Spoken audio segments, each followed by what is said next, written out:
Just come back from a fantastic good run. Let's just take a look how it looks out here. On that little pimple of a mountain, 170 altitude meters. I just ran 5.7k and I did it on a personal best at 50 minutes. So I'm pretty proud of myself today. I love these runs because it gives me a chance really to push myself and get the blood flowing. As far as I understand on the research, that's one of the key ingredients to battle cancer. It is to make sure you do some vigorous training on a regular basis. Now, my Garmin app that I have been using for, I don't know, 2016, so we're talking about 7 years, has always kept me more or less on the toes. Obviously, I've had times where I didn't do that much training as I should do. But now I can see every time I come back how many minutes it will log as being vigorous, and I'm happy.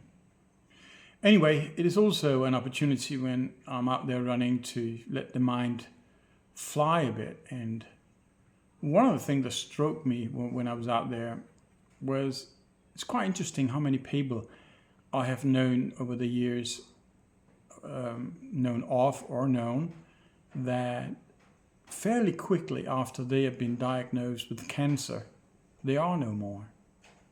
It's scary, actually. And I was sitting just here as I'm sweating off and contemplating a bit why that is. You know, as I mentioned in my previous vlog, I got dumped from a prostate cancer support group, but I was there long enough to see that people are scared. People are scared to death. And I think that's maybe one of the reasons why people are so quickly gone. They get cancer because I think three things happens really, or one of three things at least. First off, people, they get so scared that they do not work in a positive way, meaning the immune system just basically gets overwhelmed. It doesn't have what it takes to do it. The second thing is, instead of researching their things, instead of taking its time, and I do understand that there might be cases where you just don't have the time, but still, if you just sat down and spent a day or spent 2 days, maybe 3 days, you might reach a different result than if you're just jumping at the first thing that you can get your hands on as a treatment. And the third thing is that people are depending too much on the medical industry. They don't take responsibility for the progress themselves. They say, oh, I'm sick and I'm scared and I want this shit out of my body and I want it out of my body and I want it out of my body right now. So they lean back and they just say to the urologist or to the oncologist or to the radiologist or whatever the gist, do your job. You're educated, you got your university degrees, you got the experience, you know more than I do. Just do your thing. And as I think most of the support groups also can agree on, if you're going in there and ask one expert in his field, he has one way of viewing it, while another expert in his field have another way.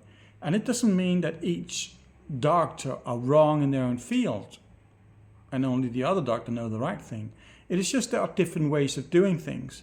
And people should adopt that more. And I think when we look 10, 15, 20 years back, obviously there was also the toxicity of the medications where the medical industry will progress forever. I mean, as long as they do their research, they will learn what kind of doses are better depending on what stage you're in when you got cancer. And just 15, 20 years ago, it was a totally different thing. I mean, just look at all the horror stories are with chemotherapy. I don't think that we will be looking back at 2023 and think of hormone therapy as being one of the gold stories. We will accept that it's a brilliant, effective handbrake if you've got a serious problem and you know you're on a collision course that can have fatal consequences. The hormone therapy is a good solution, but I just can't comprehend why people blindly just jump into the pit of using hormone therapy.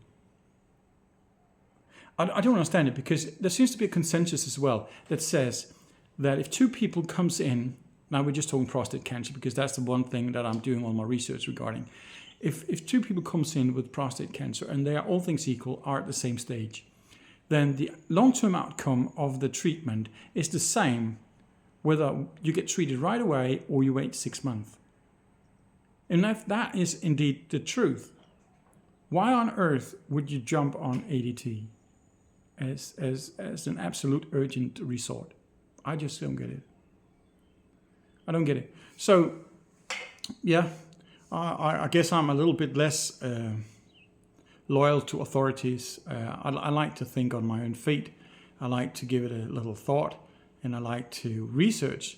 And I might be wrong in my final conclusion, but at least when I'm doing something, I'm not doing it out of fear. I'm not doing it as an impulse. I'm not doing it because I lack information. I mean, I might be lacking information. We always obtain new information, but at least I've been as prepared as I can be.